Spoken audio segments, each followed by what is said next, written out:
আল্লাহ তাআলা সূরা বাকারার ৮০ নম্বর আয়াতে বলতেছেন, আর তারা বলে, গোনা কয়েকদিন ছাড়া আগুন আমাদেরকে কখনো স্পর্শ করবে না। বলো, তোমরা কি আল্লাহর নিকট ওয়াদা নিয়েছ, ফলে আল্লাহ তার ওয়াদা ভঙ্গ করবে না? নাকি আল্লাহর ওপর এমন কিছু বলছো যা তোমরা জানো না? ইহুদিরা বলতো যে দুনিয়ার বয়স হলো ৭,০০০ বছর, আর প্রত্যেক ১,০০০ বছরের পরিবর্তে আমরা একদিন জাহান্নামে থাকবো। অতএব এই হিসাবে আমরা কেবল ৭ দিন জাহান্নামে থাকবো।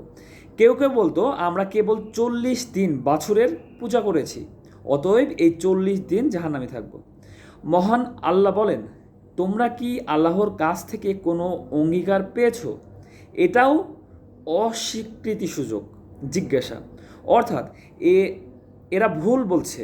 আল্লাহর সাথে এই ধরনের কোনো অঙ্গীকার তাদের নেই। অর্থাৎ তোমাদের এই দাবি যে আমরা জাহান্নামে গেলেও কেবল কিছু দিনের জন্য তা হবে, এটা তোমাদের নিজেদের পক্ষ থেকে মন গড়া কথা, এবং এই ধরনের অনেক কথাবার্তা তোমরা আল্লাহর সাথে জুড়ে দিচ্ছ, যা তোমাদের নিজেদেরও জানা নেই।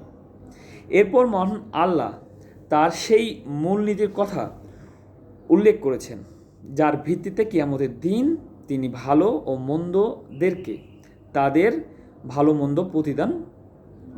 ও মন্দের প্রতিদান ও প্রতিফল দেবেন। আল্লাহ তাআলা সবাইকে বোঝার মতো তৌফিক দান করুক, সবাইকে নামাজ পড়ার তৌফিক দান করুক, এবং আল্লাহ যা পাঠিয়েছেন তা গ্রহণ করা এবং তার উপরে আমল করার তৌফিক দান করুক। আল্লাহ হাফেজ।